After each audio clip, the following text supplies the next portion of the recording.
በስመ አብ ወወልድ ወመንፈስ ቅዱስ አሐዱ አምላክ። በወልድ ውሉዳን በክርስቶስ ክርስቲያን ዝተሰመኹም ስድራ እግዚአብሔር ብስም እግዚአብሔር አምላክ ከመይ መጺኹም ከመይ ጸኒዕኹም ከመይ ኣለኹም። ቅድመ ዓለም ዝነበረ ንዓለም ዝፈጠረ ንዓለም እሕሊፉ ዝነብር እግዚአብሔር አምላኽ አቦታትና ናብ ሰዓት እዝን ናብ ዕለት እዝን ብሰላምን ብፍቅርን ስለ ዘብጽሐና ክብርን ምስጋናን ንዕኡ ይኹን። ሃይማኖት ዝተማሃርናላ ናይ ህይወትና በትሪ ናይ ሃይማኖትና መጽሐፍ አዴና ንጽሕተ ንጹሃን ቅድስተ ቅዱሳን ድንግል ማርያም ክብራ ትሕቲ ፈጣሪ ልዑል ፍጡራን እሞ ዝኸበረትን ዝተመስገነትን ትኹን። ሓይልና መመክሒና አርማና ዝኾነ ክቡር መስቀል ጎይታናን አምላኽናን መድኃኒናን ኢየሱስ ክርስቶስ ኩሎም ቅዱሳን በብማዕርጎም ዝኸበሩን ዝተመስገኑን ይኹኑ። ንኡ ሃቤ ኩልኩሙ ስሩሃን ወጽኡራን ወክቡዳኖ ጾር ወአነ አአርፈክሙ አቱም ኩልኹም እትጽዕሩ እትደኽሙ ጾር ዝኸበደኩም ናባይ ንዑ አነ ድማ ከዕርፈኩም እየ። ናይ ሎሚ ዓመት ቴማና ናይ ሎሚ ዕለት ትምህርትና እዩ። አቱም ኩልኹም እትደኽሙ እትጽዕሩ ጾር ዝኸበደኩም ናባይ ንዑ አነ ኸዓ ከዕርፈኩም እየ። ወንጌለ ማቴዎስ ምዕራፍ 11 ፍቕዲ 28 ብሓፈሻ እዚ ቃል እዚ ዝተናገሮ ጎይታናን አምላኽናን መድኃኒናን ኢየሱስ ክርስቶስ ክኸውን እንከሎ ጸሓፊኡ ከምዛ ቀዲምና ክንገልጾ ጸንሓና ማቴዎስ ወይ ድማ ቅዱስ ማቴዎስ እዩ። አቱም ኩልኹም እትደኽሙ እትጽዕሩ ጾር ዝኸበደኩም ናባይ ንዑ አነ ከዕርፈኩም ቅድሚ ምባሉ ናፍቲ መጀመርታ ፍቕዲ እንተደኣ ተመሊስና ጎይታናን አምላኽናን መድኃኒናን ኢየሱስ ክርስቶስ ብዛዕባ እተን ናብ ንስሓ ዘይተመልሳ ከተማታት ወይልኺ ቤተ ሳይዳ እንዳበለ ክግስጸን ምስ ጸንሐ ትሕት ኢሉ ግና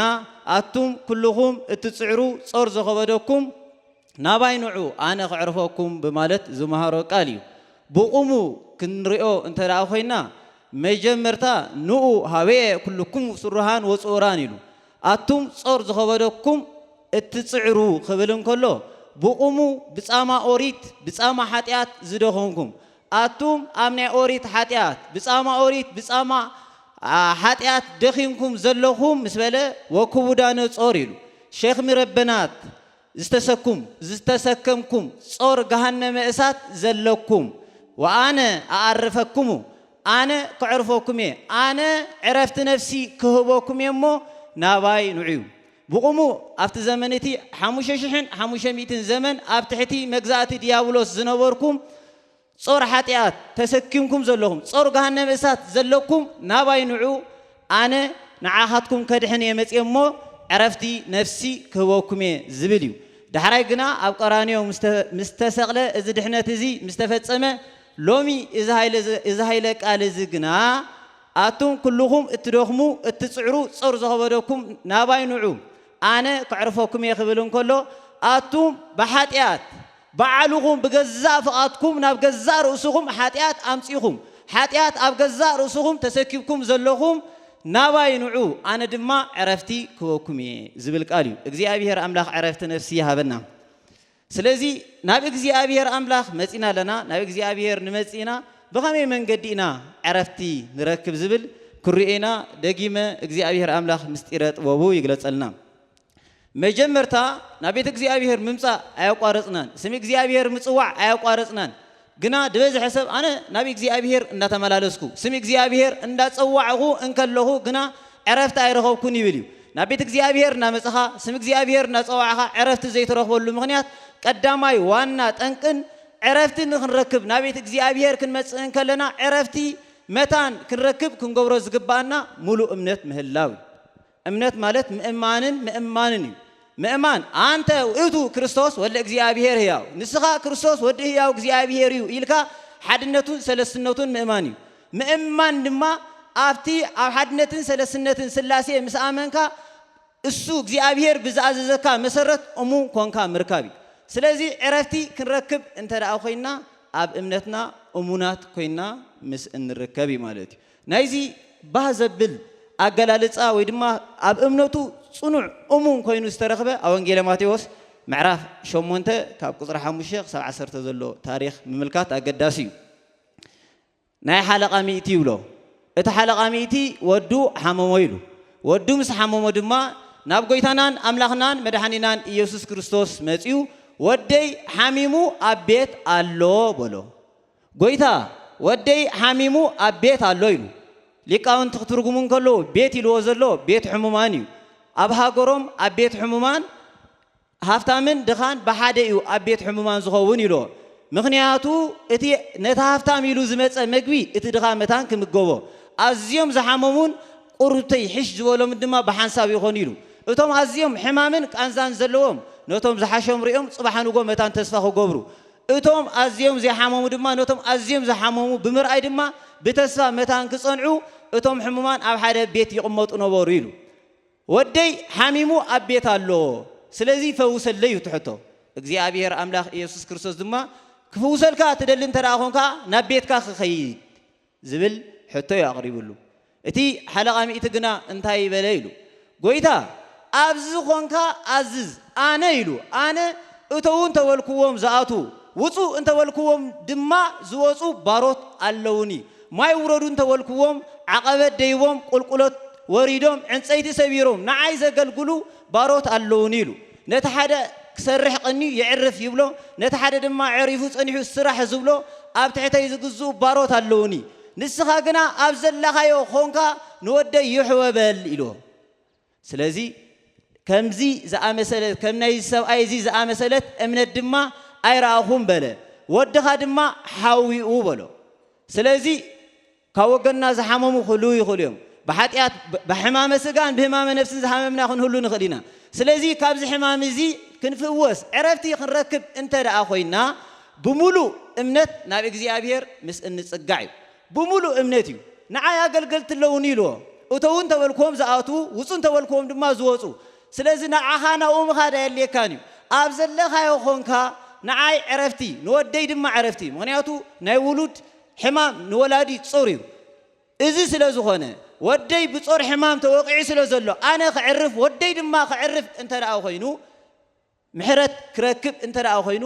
ኣብዚ ኾንካ ኣዝዝኣ በቃልከኣ ይሃዩ ወልየ ኢልዎ በቃልካ ኣዝዝ እሞ ወደይ ድማ ክሓዊኤ ወደይ ድማ እንታይ ክኸውን እዩ ክሓዊኡ ኢልዎ ስለዚ ናብ መን መጺኡ ኣርእስቲ ትምህርትና ኣቱም እትጽዕሩ ጾር ዝኸበደኩም ናባይ ንዑ ኣነ ክዕርፈኩም እየ ጾር ናይ ውላድ ነይርዎ እዩ ስለዚ ሕማም ናይ ውላድ ነይርዎ እዩ ወዱ ብሕማም ጾር ተጠቂዑ ነይሩ እሞ ናብ እግዚኣብሔር ኣምላኽ ኢየሱስ ክርስቶስ መጺ ድማ ንወደይ ፈውሰለይ ምስ በሎ ወሃቢ ምሕረት ዝኾነ እግዚኣብሔር ኣምላኽ ድማ እንታይ ገበረሉ ምሕረቱ ሃቦ ስለዚ ናብ ቤት እግዚኣብሔር ኣብ እንመጸሉ ካብ እግዚኣብሔር ምሕረት ዕረፍቲ ኣብ እንደልየሉ ግዜ ብሙሉእ እምነት ከም ናይዚ ሓለቃ ሚእቲ ምስ እንመጽእ ካብ እግዚኣብሔር ኣምላኽ ድማ ሙሉእ ምሕረት ንረክብ ማለት እዩ ሸጊርዋ ዘሎ ሸጊርና ዓለም ሸጊርዋ ዘሎ ንዓና ድማ ሸጊርና ዘሎ ግና ጾርና ናብ እግዚኣብሔር ሓጢኣትና ናብ ኣበ ነብስና ሓጢኣትና ናብ ቤተ ክርስቲያን መጺና ክንምንዛዝ ጾርና ናብ ዓለም ምድርባይ ጾርካ ናብ ዓለም ምድርባይ እዚ ሃፍታም ሰብኣይ ኣብ ዓለም በዓል ሃፍቲ ነይሩ ገንዘብ ነይርዎ እዩ ኣገልገልቲ ነይሮም እዮም ዝለኣኹ ውፅን ተበሎም ዝወፁ እተውን ተበሎም ዝኣቱ ባራዩ ኣገልገልቲ ነይሮም እዮም ሃፍቲ ነይርዎ እዩ ገንዘብ ነይርዎ እዩ ጾሩ ግና ናብ ዓለም ኣይገበረን ናብ ሃብቱ ኣይተወከለን ናብ ንብረቱ ትውክልቲ ኣይገበረን እዚ ወሪድዎ ደሎ ጾር መከራ ዕረፍቲ ብሙሉእ ዕረፍቲ ክህቦ ዝኽእል እግዚኣብሔር ምዃኑ ኣሚኑ ናብ እግዚኣብሔር መጸ እግዚኣብሔር ኣምላኽ ኢየሱስ ክርስቶስ ድማ ዕረፍቲ ሃቦ ስለዚ ጾርና ናብ እግዚኣብሔር ጾርና ናብ ቤተ ክርስቲያን ደኣ እምበር ጾርና ናብ ዓለም ምስ እንገብር ንግዚኡ ሰላም ዝረኸብና ንግዚኡ ቅሳነት ዝረኸብና ክመስለና ይኽእል እዩ ግና ዘለዓለማዊ ቅሳነት ዘለዓለማዊ ዕረፍቲ ናይ ዓለም ሰላም ዘውህብ ኣይኮነን ሓደ ግዜ ንብሎ ኣባሃህል ኣሎ ወድኻ ካብ ሃገርና ናብ ካልእ ሃገር ይኸይድ እሞ ኣበይ ከይዱ ወድኻ እንተ ተባሂልና እንታይ ኢና ንብል ዓዲ ሰብ ከይዱ ኢና ንብል ዓዲ ሰብ ከይዱ እገሌኸ ዓዲ ሰብ ከይዳ እቶም ዓዲ ሰብ ኢልና እንንየተሎም እቶም ኣብ ዓዲ ሰብ ኣቲና ዝብሉካ ኣብ ዘመን እዚ ቅሳነት ኣይረኸቡ ሃገሮም ኩናት ብወረ ኩናት ሃገሮም ካብ ሰብኣውነት ርሒቑ ግብረ ሰዶም ኣብ ዝመለኸሉ ስፍራ እዩ እዚ ዲ ዓዲ ሰብ ቤተ ክርስቲያን እዩ ዳዊት ንሰሎሞን ክምዕዶም ከሎ ወደየ ሰብ ኩን ኢሎ ሰሎሞን ሰብ እዩ ወደይ ሰብ ኩን ማለት ሰብኣውነት ይሃልውካ ማለት እዩ ሰብኣውነት እትምህር ሰላም እተውርድ ቤተ ክርስቲያን እዩ ዕረፍቲ እትህብ ቤተ ክርስቲያን እዩ ቤተ ክርስቲያን ማለት ድማ ክርስቶስ ማለት እዩ ስለዚ ኣቱም ጾር ዝኸበደኩም ጾር ናይ ሕማም ናይ ወለድና ናይ ሕዋትና ናይ ወገንና ጾር እንተ ደኣ ሃሊና ናብ ቤተ ክርስቲያን መፂና ንእግዚአብሔር ንንገሮሞ ከምቲ ንሓለቓ ሚእቲ ወድኻ ሓዊ ኣሎ ዝበሎ ወገንኩም ሓዊዮም ኣለዉ ክብለና እዩ እግዚአብሔር ኣምላኽ ፈውሶ ምሕረት ይለኣኸልና ስለዚ ሙሉእ ብሙሉእ ናብ እግዚአብሔር እምነትካ ትውክልቲ ናብ እግዚአብሔር ዘይኮነ ኣብ ዓለም ዕረፍቲ የለን ኣብ ዓለም ቅሳነት የለን ሎሚ ተቐስን ጽባሕ ትርበሽ ቤተ ክርስቲያን ግን ቤት ቅሳነት እያ ነዚ ስለ ዝፈለጠ እዩ ዘማራይ ቅዱስ ዳዊት ኣብ መዝሙሩ መበል 121 ፍቕዲ 1 እንታይ ኢሉ ተፈሳይኩ እስመ ይቤሉኒ ቤተ እግዚአብሔር ንሃውር ኢሉ ዳዊት 40 ዓመት ንእስራኤል ዝገዘአ ንጉስ እዩ ናብ ቤት እግዚአብሔር ንኸይድ ምስ በሉኒ ግን ተሓጎስኪ ኢሉ እተውን ተበሎም ዝኣቱ ውፁን ተበሎም ዝወፁ ብዙሓት ሰራዊት እኮ ኣለዎ ባህ ዝበሎ መግቢ ባህ ዝበሎ ኣዋርቕ ክእዝዝ ዝኽእል ንጉስ እዩ ተፈሳይኩ እስመ ይቤሉኒ ቤተ እግዚአብሔር ንሃውር ናብ ቤተ እግዚአብሔር ንኸይድ ምስ በሉኒ ግን ተሓጒሱ እንታይ ስለ ዘሎ ቤተ እግዚአብሔር ክርስቶስ እዩ ናብ ክርስቶስ ምኻድ ዕረፍቲ ኣሎ ናብ ቤተ እግዚአብሔር ምኻድ ሰላም ኣሎ ናብ ቤተ እግዚአብሔር ምኻድ ቅሳነት ስለ ዘሎ ነዚ ንኽገልጽ እዩ ከምኡውን ኣብ መዝሙሩ መበል 83 ፍቕዲ 10 እንታይ ኢሉ ሽሕ መዓልቲ ኣብ ቤት ሃጣኣን ሽሕ መዓልቲ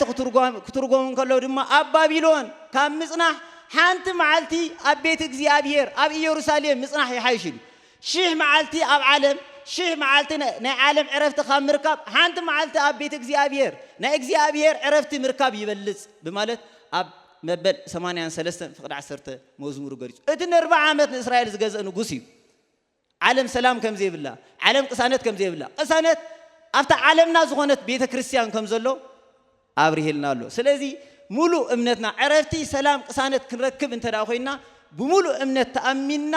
ኣብ ቤት እግዚአብሔር ምስ እንርከብ እንታይ ዝበሃል ምስላ ናይ ቦታትና ኣሎ ርግቢት ኢሉ ርግቢት እምነታ ኣብ መንገብገባ እምበር ኣብ ገረብ ኣይትገብርና ኢሉ ሓንቲ ርግቢት ኣብ ዝለዓለ ናይ ሓደ ገረብ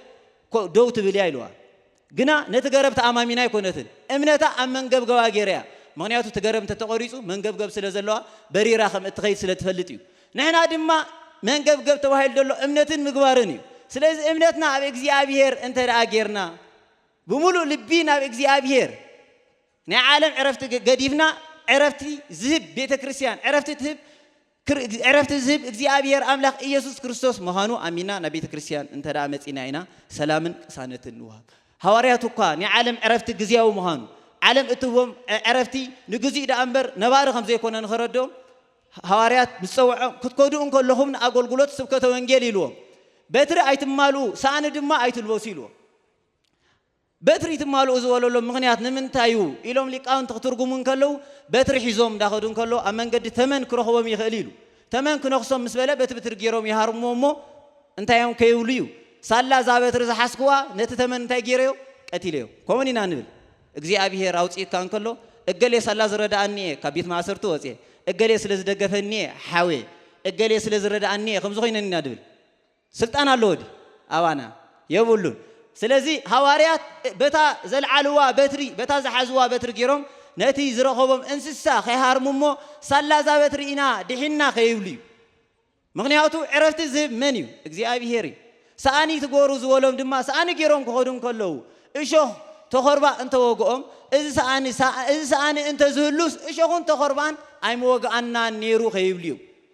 እግዚአብሔር ኣምላኽ ግና በትሪ ዘይብሎም ሰኣኒ ዘይብሎም እንክነሶም እሾኽ ኣይወግኦምን እንስሳ እውን ኣይረኸቦምን ብምሕረት እግዚአብሔር ምክንያቱ ጸሮም ናብ እግዚአብሔር ኣምላኽ ኢየሱስ ክርስቶስ ስለ ዘዕረፉ እዩ ሸኽሞም ናብ እግዚአብሔር ኣምላኽ ኢየሱስ ክርስቶስ ስለ ዘዕረፉ እዩ ዝገርም ነገር ሃዋርያት ኩሉ ሓዲጎም ንእግዚአብሔር ኣምላኽ ስዒቦሞ እግዚአብሔር ድማ ኩሉ ሂብዎም ክሳዕ ብደመና ሰማይ ምኻድ ኣብቅዕዎም كل حزنا نبيت እግዚአብሔር መጽና ولا حنت ግን ይብልናል እንታይ ስለዝኾንና እዩ ሐዋርያት ولا حنت ይነበሩን ሐዋርያ ቅዱስ ጴጥሮስ እንታይ ይልዎን እግዚአብሔር አምላክ ኢየሱስ ክርስቶስ ጎይታ ይልዎ ንሕና ኩሉ ሓዲግና ስዒብናካ እንታይ ያዓስብና ይልዎ ኩሉ ሓዲጎም ስዒቦሞ ኩሉ ድማ ተዋሂቦም ኩሉ ሕዝና መጽና ولا حد ይረኸብና እንታይ እዩ ምኽንያት ብሙሉ እምነት እግዚአብሔር መሐሪ መሆኑ አሚንና ተአሚንና ንመጽ ስለዘየለና ኢና ዕረፍቲ ሙሉ ዕረፍቲ ንረክብ ዘየለና ማለት ስለዚህ ዕረፍቲ ንረክብ ተራ ኮይና እቲ ተሰኪምና ያዘለና ጾር ኃጢአት ጾር ስድራ ጾር ዝተፈላለየ ነገራት ኣብ ዝባና ዘሎ ዕረፍቲ ክንረኽበሉ እንተራ ኮይና ብሙሉ እምነት ናብ እግዚአብሔር ምስ እንመጽ ሓደ ሰብኣይ እንታይ ገይሩ ጽቡቃት ሰኣነ ገዚ ኢሉ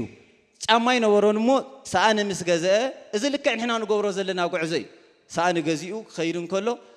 እዚን ጽቡቃት ሰኣኒየን ኢሉ ጽቡቃት ጫማየን ስለዚህ እዘን ሰኣነይ እንተ ደኣ ገይረየን ከኣርጋንየን ስለዚህ እንታይ ክገብረን የብለይን ኢሉ ክለብሰን የብለይን ኢሉ ጫሙ ኣብ ዝባኑ ተሰኪሙ ኸይድ ኢሉ ጫሙ እቲ ዝገዞ እሱ ጥራሕ እግሩ ይኸይድ ሰኣኑ ድማ ኣብ ዝባኑ ተሰኪሙ እንዳኸደን ከሎ ኣብ መንገዲ ሓፂን ረኺቡ እግሩ ሓረዶ ኢሉ ሓፂን ረኺቡ እግሩ ምስ ሓረዶ እንቋዕ እኳ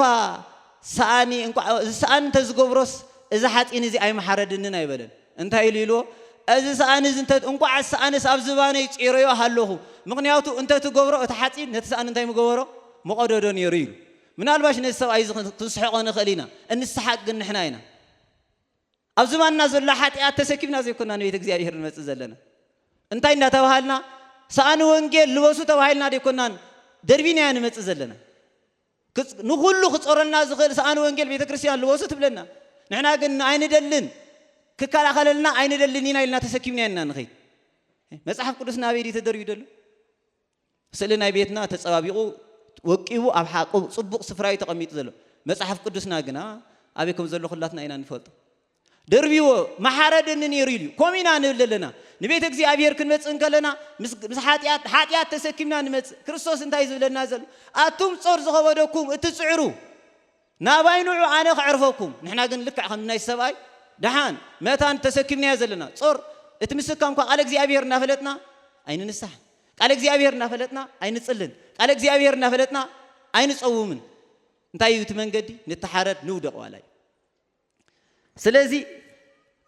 ኮሊልካ ናበይ ብሙሉ እምነትካ ናብ እግዚአብሔር ምስ እትመጽእ ጾርካ ሓጢአትካ ተሰኪምካ ናብ እግዚአብሔር ምስ እትመጽእ እግዚአብሔር ድማ ፈውስ ምሕረቱ ይለኸልካ እግዚአብሔር አምላክ ፈውስ ምሕረቱ ይለኸልና ስለዚህ ሙሴውን ባዕሉ ኣብ ዘጸአት ምዕራፍ 3 እንታይ ኣሎ ሙሴ ፍታህ ተውታና አሳእኒከ እምእገሪከ ዘትከይዳ ምድር ቅድስት ይእቲ ሙሴ አሳእንካ ካብ እግርኻ ፍታህ እዛ ትኸዳ ዘለኻ ስፍራ ቅድስቲ ኢልዎ ንቤተ ክርስቲያን እዩ ሰኣኒ ኩሉ ነገር ይጸውር ኢሉ ሳሪ ኩሉ ነገር ይጸውር እዩ ስለዚህ ንቤተ ክርስቲያን ክትኣቱ እንከለኻ ርስሓት ስለድስከም ኣብ ደገ ግበሮ እዩ ክትርጎምን ከሎ ግና ሰኣኒ ርስሓት ሒዙ ይመጽእ እሞ ምስ ገዛ ርስሓትካ ጾር ጌርካ ንቤተ ክርስቲያን ኣይትምጻእ እዩ ኣቱም እትጽዕሩ ኩላትኩም እትደኽሙ እትጽዕሩ ጾር ዝኸበደኩም ናባይ ጾር ሓጢአትና ኣብ ደገ ጉሕነ ከምቲ ሰኣንና ኣብ ደገ ደርቢናዮ እንመጽእ ጾር ሓጢአትና ድማ ናብ እግዚአብሔር አምላክ አራጊፍና ንውሽጢ ቤተ ክርስቲያን ናብ እግዚአብሔር ክንቀርብ ከለና ሓጢአትና ደርቢና ምስ እንመጽእ እዚ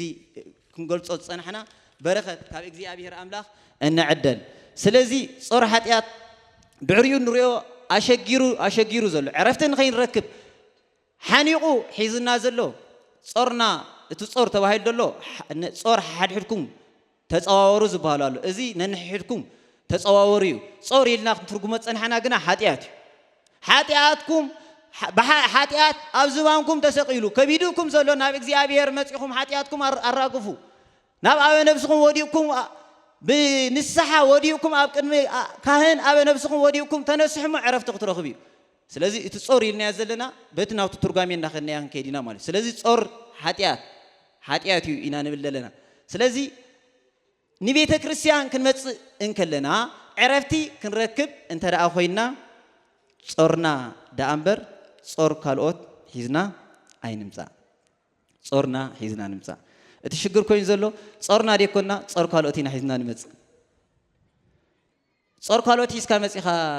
መጽሓፍና ጾር ዝኸበደኩም ናይ ገዛ ርእስኹም እዩ ዝብል ዘሎ ንሕና ግና ጾር ካልኦት ተሰኪምና ኢና ንመጽእ ዘለና صور كالوت تسكيمك ممصا مالت صور كالوت صوركا كيراخا صوركا خيطمتكا صوركا خيراغفكا خبيت كريستيان مخاد مالتي صور كالوت توهيل دله حطيات كالوت أونجيل يوحنس معرف شو منته كفقد حدا زلو صورهم ديكونو صور كال حيزهم زمصو انتي رخيبهم كرينا እግዚአብሔር ምስጢረጥ ወው ይግለጸልና ወንጌል ዮሐንስ ምዕራፍ 8 ከፍቅድ ሓደ እንተራ ተመልኪትና ናይታ ኣብ ዝሙት ዝነበረት ሰበይቲ ታሪኽ ክዝሙ ረኺቦማ ጾር ኃጢአት ነይርዋ ክዝሙ ምስረኸዋ ግና እዛ ሰበይቲ እዚኣ ክዝሙ ረኺብና ያይና ኢሎም ናብ እግዚአብሔር አምላኽ ኢየሱስ ክርስቶስ ሒዞማ መጽኦም ጎይታ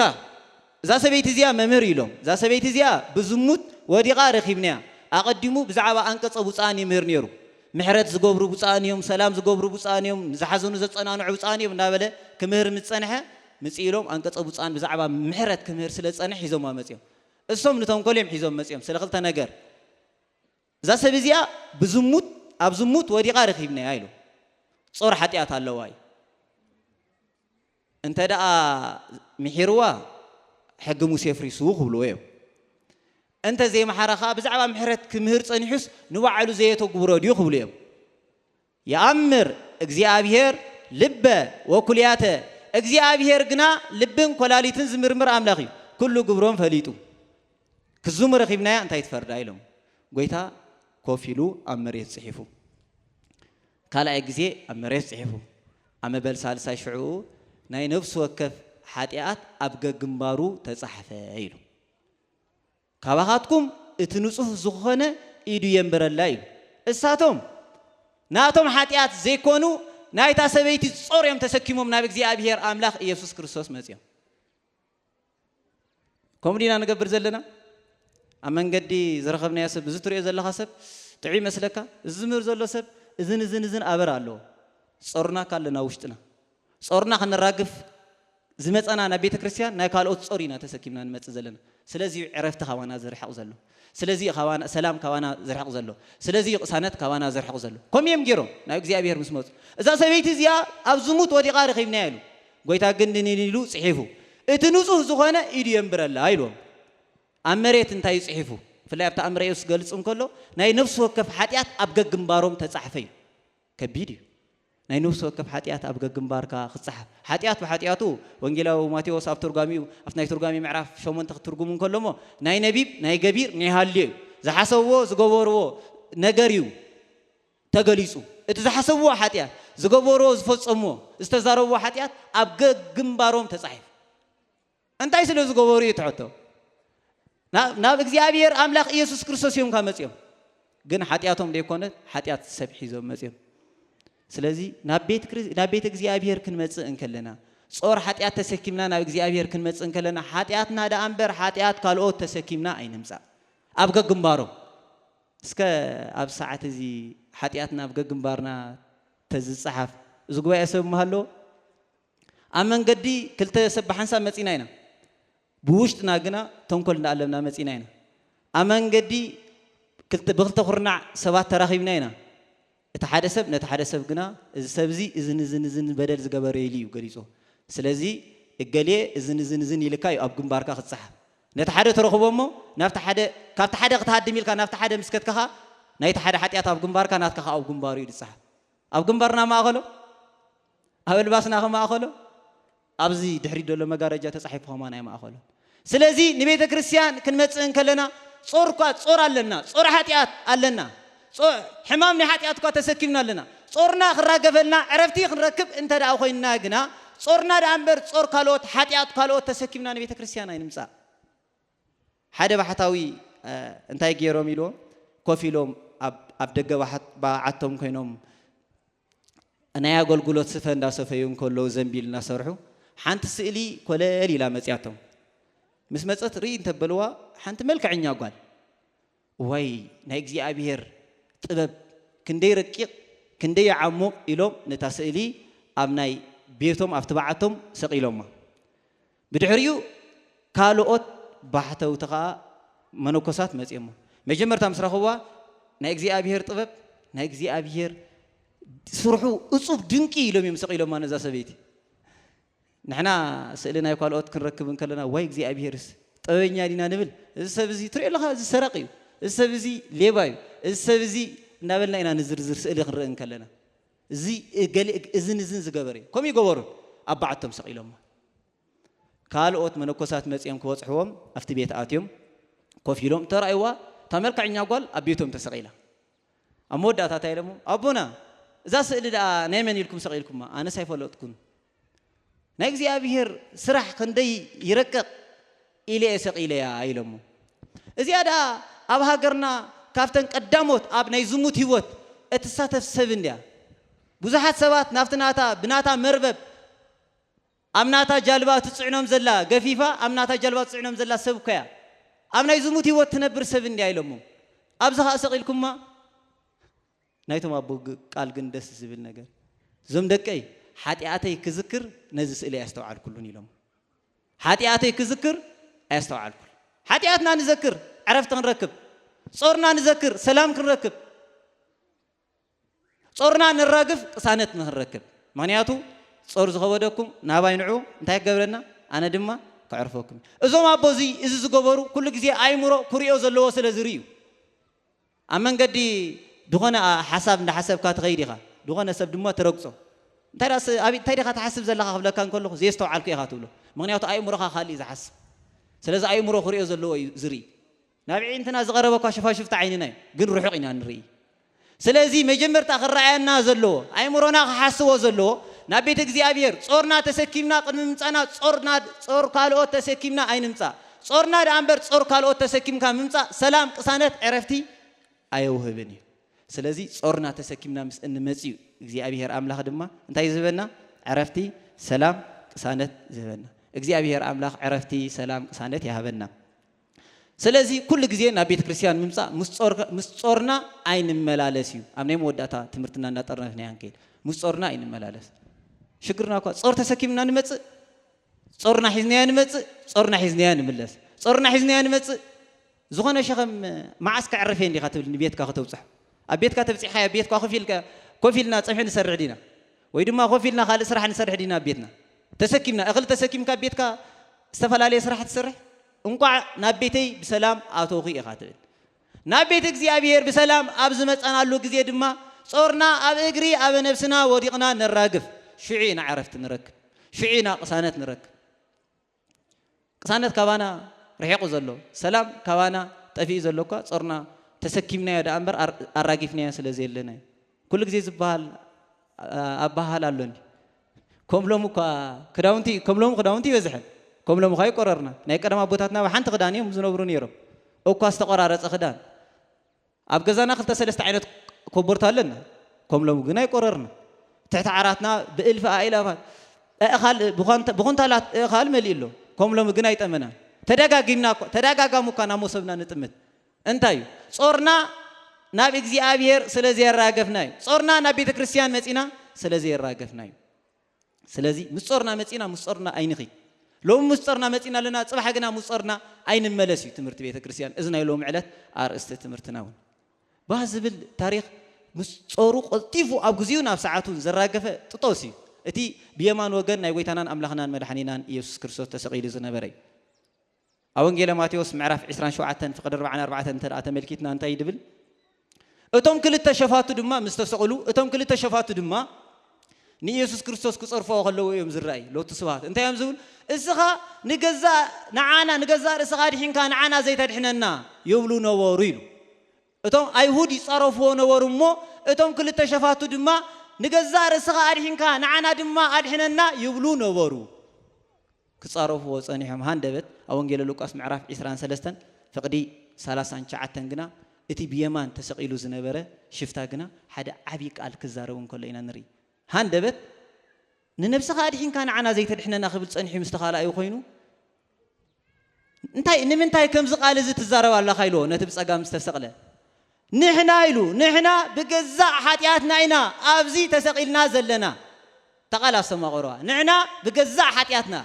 صورو نغزي ابير يسوع كريستوس يراغفال ابغي اب قرانيو نامن نغزي ابير املاح يسوع كريستوس قرانيو بيت كريستيان كريستوس اب قرانيو اب بيت كريستيان يزل سلازن تايلو نحنا بجزاء حتياتنا عينا أبزي تسقيلنا زلنا إلو تنسيحي صوروا الراقفو أبجزي مكراكوا أبجزي مكرانا أملاخ يلن سب بموت كوانا تتفليو أتاملاخ تتشجرنا أتاملاخ يلا خندينا إندينا نبل الله እግዚአብሔር አምላክ ዳ ክሳብ ዘላለም ዓለም ዝነብር አምላክ እንዲ አብ ጊዜ መከራኳ እንታይሉ ጾሩ ናብ እግዚአብሔር እዩ አራግፉ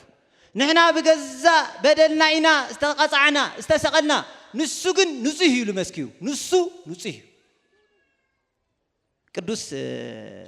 ያሬድ ደስ ብዝብል አብጾሞ ድጓ ናይ ምኩራብ ኣብ ናይ ሰሉስ ክገልጽ እንከ ናይ ሶኒ ይቅሬታ ክገልጽ እንከሎ ካብ ያምጽዮ ዝጥበብ ኢሉ ኦ ፈያታይ ዘየማን منو مهارك ومنو نجارك تايمر زنتيلو فياتاي أبتمت من قصتها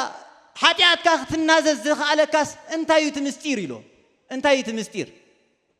تحتيلو نحنا زجبرنا بجزء حتياتنا يا مسؤولة أو قويتا أبتمت من قصتها تذكر النيل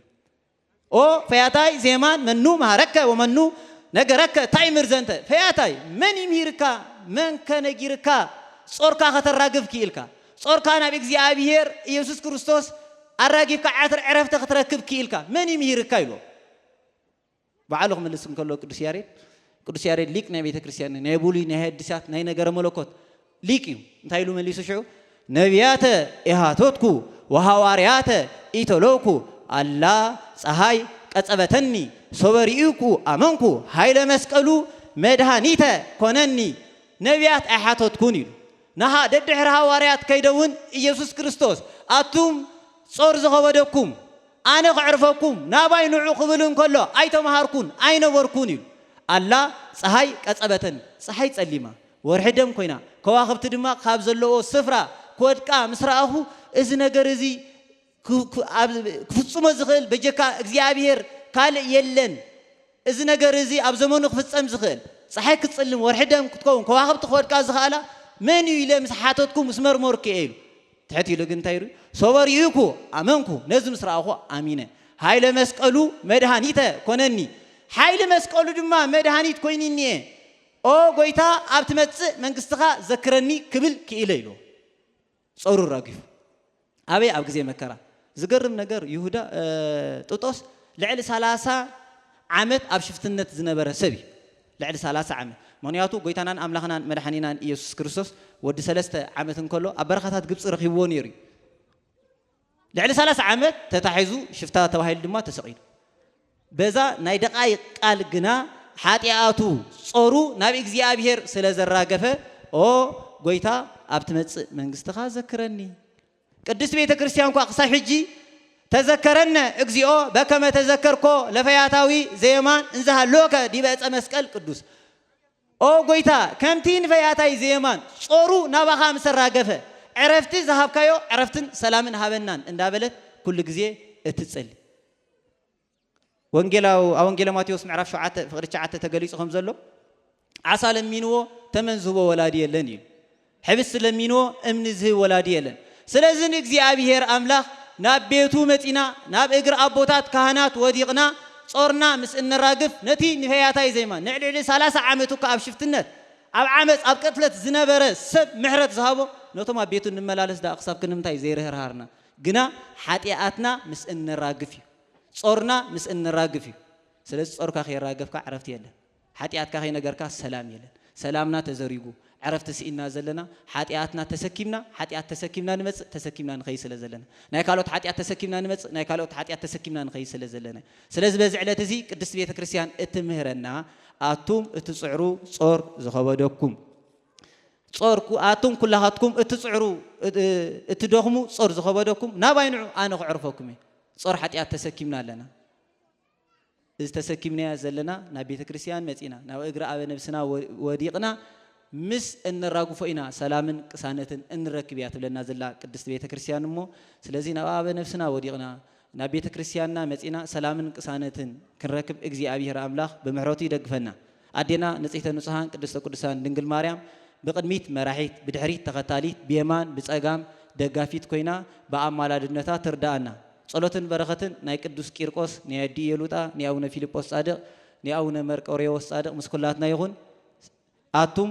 كلخاتكم اتدخمو اتصعرو صور زخبدكم ناباينعو أنا كعرفوكم وانجيل ماتيوس معرف 11 فقدي إسران شومونتن سلقالاتو سم እግዚአብሔር አምላኽና ዝኸበረን ዝተመስገነን ይኹን ስብሐት ለእግዚአብሔር ልዑል ወለወላዲቱ ማርያም ድንግል ወለመስቀሉ ክቡር ወኃያል አሜን